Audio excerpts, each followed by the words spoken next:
Comics are all fun and games until you have to explain them to that relative. You know, the one with follow-up questions about what makes Thor worthy exactly, or who keeps stitching up their suits. If that relative is hip like Aunt May, she's probably cool.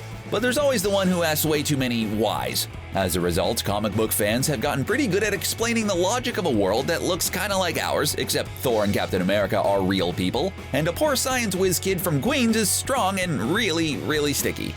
Even so, there's some silly Marvel logic we just choose to ignore.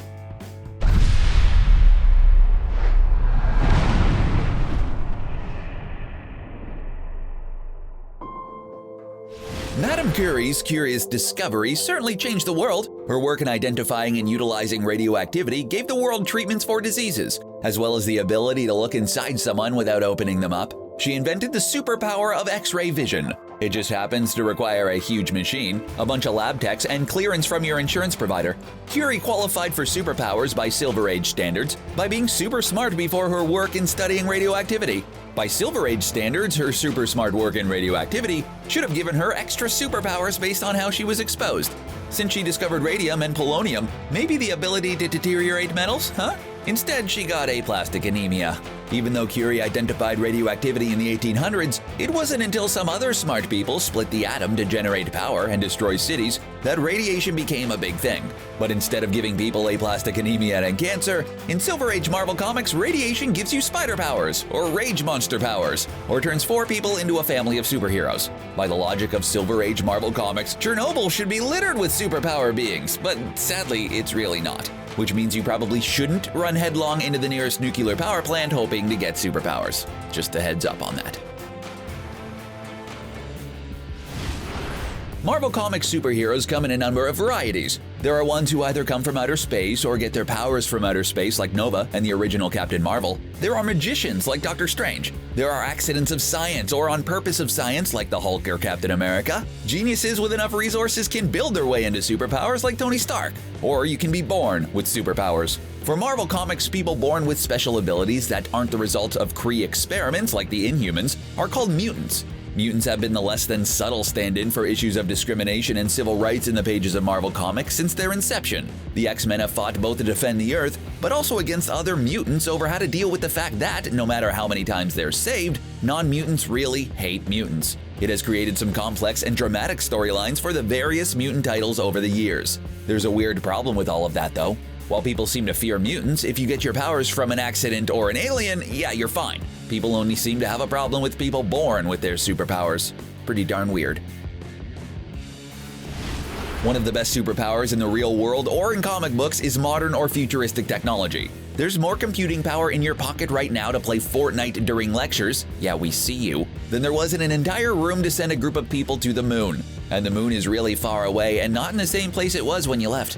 While your phone can't take you to the moon, technology has made everyone capable of things that would seem like a superpower to people from just a few years ago. Of course, these are superpowers that most people in developed countries have because they made more than one. Now imagine if the inventor of the smartphone made only one and kept it to themselves and decided to use it to fight crime. That's exactly what happens in comic books. In the MCU, Falcons Edge is a set of experimental power wings. Given how effective he is with them, you'd think that they'd revive the program and train entire units of flying soldiers. Instead, he got a spot on the Avengers. In some cases, like Hank Pym and Tony Stark, it's an issue of the inventor not trusting the world with their creations. In others, it just doesn't make sense. In the Marvel Cinematic Universe, the Avengers have a slightly modified lineup. Ant-Man and the Wasp only joined at the end despite the Wasp naming the group in the comics, and Captain America is a founding member instead of joining shortly after the team was formed. In the movies, the team is made up of the Norse god of thunder, an unstoppable rage monster, a power suit-wearing super genius, a super soldier, and some spies.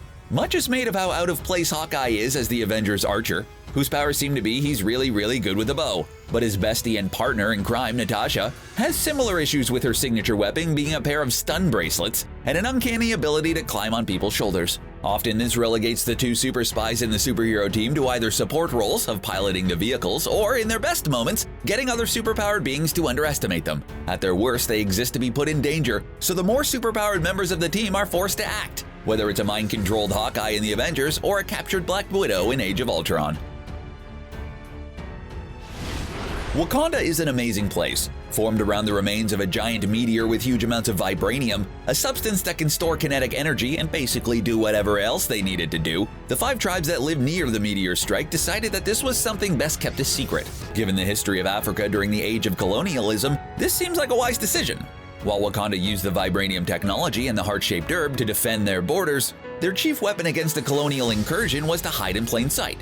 To look like an uninteresting Asgardian society to the outside world, which is a clever ploy. However, it's not like the colonial powers only took over places that were a challenge. A seemingly simple and backwards land would actually be an attractive target for colonial powers, meaning that Wakandans would have to work overtime stopping them, which then creates the problem. How does this small group of farmers keep repelling supposedly technologically advanced invaders? This creates a sort of catch-22 for Wakanda. By being uninteresting, they attract colonization. By resisting colonization, they become the subject of scrutiny, which is exactly what they were trying to avoid in the first place. The explanation given for how Ant-Man's powers work is some pure comic book science. There are 2 issues that adjustable size has to overcome. One is what's called the square-cube law. No, it's not how you tell the difference between a square and a cube. It has to do with how things get big. For every square increase, there's a number times itself. Its mass is cubed, a number 3 times itself. With mass increasing so much more in relation to surface area, the body wouldn't be able to support itself. The other rule is conservation of mass. This one is easier. Mass has to come from somewhere and go somewhere else. The BIM particle is the way around both these rules by using Marvel's favorite get-out-of-science-free card, another dimension. PIM particles store and draw excess mass in the cosmos dimension. It's all covered in Pym's scientific paper, haha, I'm Giant Man now, screw you all other physicists. While this explains getting big and small, it's a little sketchy on things like proportional strength and eating and breathing. When small, you apparently don't need to do either, which is how Janet survives in the quantum realm, but it's not clear how, nor how normal size is the floor of how strong one is, retaining strength when small but gaining it when big.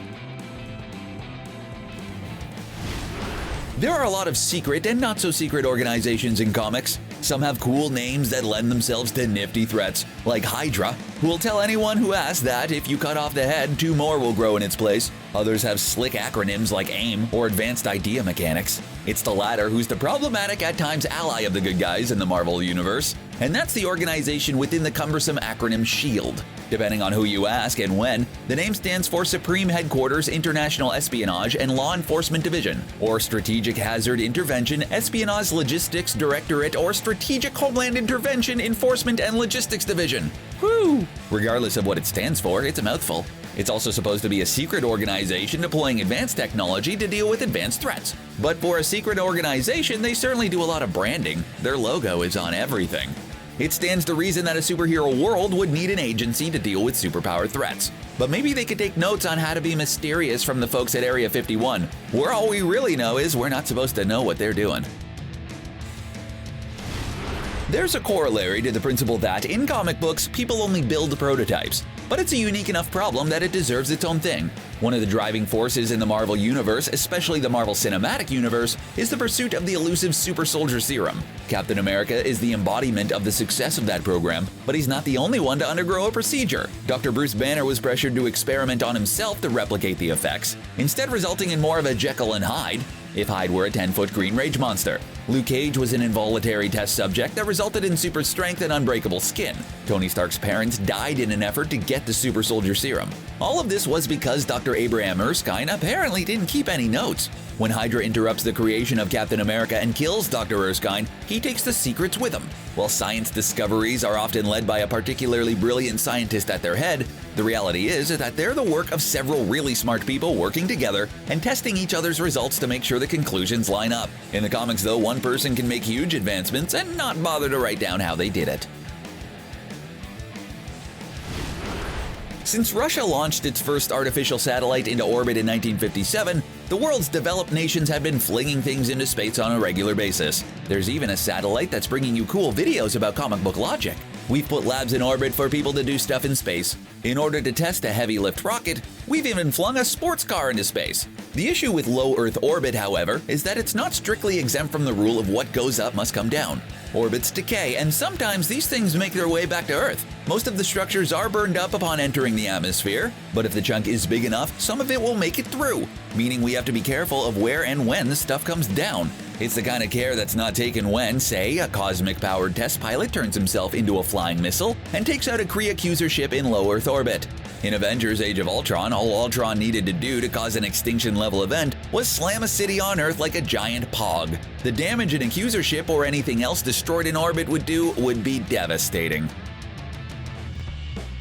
As we all know, when Captain America throws his mighty shield, all those who choose to oppose his shield must yield. In the comics, the shield is the result of an experiment to create a metal as indestructible as Hercules' mace, because in the comics, Hercules is a person in the same way that Thor is. Unfortunately, Dr. Myron McClane naps through the process of using vibranium and other metals, and doesn't know what allowed the alloy to come together, so he takes what he made and crafts a shield for Captain America. McClane's second attempt created adamantium, best known as the metal Wolverine's claws are coated with. In the MCU, the shield is just vibranium. Vibranium has some pretty magical qualities. Basically, it can do whatever the movie needs it to do. So the shield can absorb kinetic energy, except when it needs to bounce off a bunch of stuff. Also, one of the effects of the super soldier serum is giving Steve Rogers the ability to calculate bounce angles with deadly accuracy. Then there's the problem with the paint. Even with layers of clear coat, all a car needs to do to attract chips is spend 15 minutes in a mall parking lot. But no matter what Cap's shield goes through, it remains pretty darn shiny. The central conceit for most comic book characters most of the time is a little contrived. In the real world, no matter how much pressure they're under, scientists do not experiment on themselves without controls. With sensible behavior like that, we'll never get an Incredible Hulk. Come on, scientists! When it comes to Iron Man, it's not enough that Tony Stark happens to be a genius billionaire industrialist with nearly limitless resources to create a groundbreaking suit of armor. There's also the matter of little bits of shrapnel embedded in his chest that he needs a superconducting magnet to keep from killing him. Except, does he? Sidestepping the issues of the arc reactor being placed right in the middle of some of your body's most important organs, or even the far greater problem of it being a magnet and power source. After all, this is a superhero story where his teammate is a Norse god who commands thunder. The logic still becomes a little slippery. In Iron Man 2, Tony has to create a brand new element to keep the arc reactor from killing him. In Iron Man 3, he can just get rid of the arc reactor to appease Pepper Potts. So did he need that magnet, or did he just like the idea of having a power source in his chest? I mean, it does look pretty cool. Comic book fans have come to accept certain things about continuity. There are Avengers comics, and there's also solo Captain America comics, and often, the stories don't have anything to do with each other, even though they happen side by side. What determines an Avengers-level threat versus a Captain America-level threat comes down to which comic it happens in. In the Marvel Cinematic Universe, the movies aren't ongoing stories, but rather big life-changing events worthy of a blockbuster movie. However, this creates a bit of a problem when the heroes show up for their solo films after Nick Fury activated the Avengers Initiative. If Loki invading Earth with the Chitauri was an Avengers-level threat, why wouldn't Malekith invading Earth with his army be something Thor would call his Avengers buddies for? In some cases, the issues are localized, and there are some sound reasons not to call the Avengers. Even though Scott Lang suggests doing just that, Hank Pym doesn't trust the Starks and doesn't want them involved in taking down Yellow Jacket. Eric Killmonger is a uniquely Wakandan problem, but other issues seem like they could be solved a lot easier by making a phone call. During the fight on Titan between Thanos and the assembled heroes looking to stop him, Thanos chides Doctor Strange for not using his most powerful weapon. Strange doesn't say anything because he has a trick up his sleeve. The Time Stone isn't actually in the Eye of Agamotto. It turns out he's stowed it away in a pocket dimension to keep it away from the Mad Titan. But Doctor Strange has already pointed out to a very frustrated Ebony Maw that the simple enchantment that bonded the Eye of Agamotto to Strange was nearly impossible to break. With that protection in place, Strange really could have used the Time Stone to make things go better on Titan. Sure, messing with the laws of time has consequences, but he eventually sees that the only solution to win is to send the Avengers through time, which has untold consequences. Strange is able to think outside the box with the Time Stone, forcing Dormammu to bargain, but he can't rewind 30 seconds and keep Quill from punching Thanos before the gauntlet's removed? Come on. In the darker end of the MCU, or MCU-ish, depending on who and what you consider part of the Marvel Cinematic Universe proper, the Defenders fought more localized threats. mostly specific to the streets of New York. Each of the 4 heroes that made up the Defenders had a unique power. Daredevil had heightened senses thanks to contact with a radioactive substance that also gave him the ability to echolocate. Luke Cage was part of an unethical experiment to recreate the super soldier that made him bulletproof and strong. Jessica Jones was a cross between the two. Danny Rand was the only one who actually pursued the power he got by earning the honor of fighting a dragon named Shao Lao to become the immortal Iron Fist, protector of Kunlun. Part of being the immortal Iron Fist is a glowing fist that packs a wallop. According to Danny, he does that by focusing his chi. Despite living in a world that acknowledges the Avengers, including Thor, the Hulk, and an invasion by the God of Mischief and an alien army, apparently focusing chi to make a solid punch is a bridge too far for his fellow Defenders. Thanos is, in a lot of ways, the legitimate elephant in the room of the MCU. His shadow was cast long over much of what happened over the course of what would become the Infinity Saga. Even Age of Ultron, which the Mad Titans sat out, still bore his influence with Loki's scepter and the Mind Stone creating Scarlet Witch, Quicksilver, and Vision.